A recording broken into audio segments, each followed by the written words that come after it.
United States. Hawthorne, Florida. Skokie, Illinois. Cedar Rapids, Iowa. Plano, Texas. Piedmont, California. And of course, Peoria, Arizona. 53 of them in all. I move along the wall and quickly review each one. Then I head to my computer and start opening emails. 53 that I know of. There are undoubtedly more. This guy isn't going to stop. 2. I'm here for the dick. That's not what I actually say, but that's what I mean. Emma Dockery for Mr. Dickinson, please. The woman parked at a wedge of a desk outside Dickinson's office is someone I've never met. Her nameplate says Lydia, and she looks like a Lydia. Cropped brown hair and black horn-rimmed glasses and a prim silk blouse. She probably writes sonnets in her spare time. She probably has 3 cats and likes Indian food, only she would call it cuisine. I shouldn't be so catty, but it annoys me that there's someone new, that something has changed since I left, so I feel like a stranger in an office where I faithfully labored for almost 9 years. Did you have an appointment with the director, Ms. Dockery? Lydia looks up at me with a satisfied smirk. She knows I don't have an appointment. She knows because they called up from the lobby to see if I was authorized to enter. She's just reminding me that I've only gotten this far as some kind of courtesy. The director? I ask with faux confusion. You mean the executive assistant director for the Criminal Cyber Response and Services branch? Okay, I can be a bitch, but she started it. I wait Lydia out because I wouldn't be standing here if the dick hadn't agreed to see me. He makes me wait, which is so like him.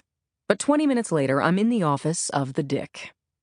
Dark wood walls and trophy photographs on the walls, diplomas, ego stuff. The dick has a tremendous and entirely undeserved opinion of himself. Julius Dickinson. He of the ever-present tan and comb-over, the extra 10 pounds, the smarmy smile, gestures to a seat for me. Emmy, he says, thick with false pity in his voice, but his eyes bright. Already he's trying to get a rise out of me. You haven't returned any of my emails, I say, taking a seat. That's right, I haven't, he says, making no attempt to justify the stiff arm he's given me. He doesn't have to. He's the boss. I'm just an employee. Hell, I'm not even that at the moment. I'm an employee on unpaid leave whose career is hanging by a string, whose career could be destroyed by the man sitting across from me. Have you at least read them? I ask. Dickinson removes a silk cloth from his drawer and cleans his eyeglasses. I got far enough to see that you're talking about a series of fires, he says. Fires that you think are the work of a criminal genius who has managed to make them appear unrelated.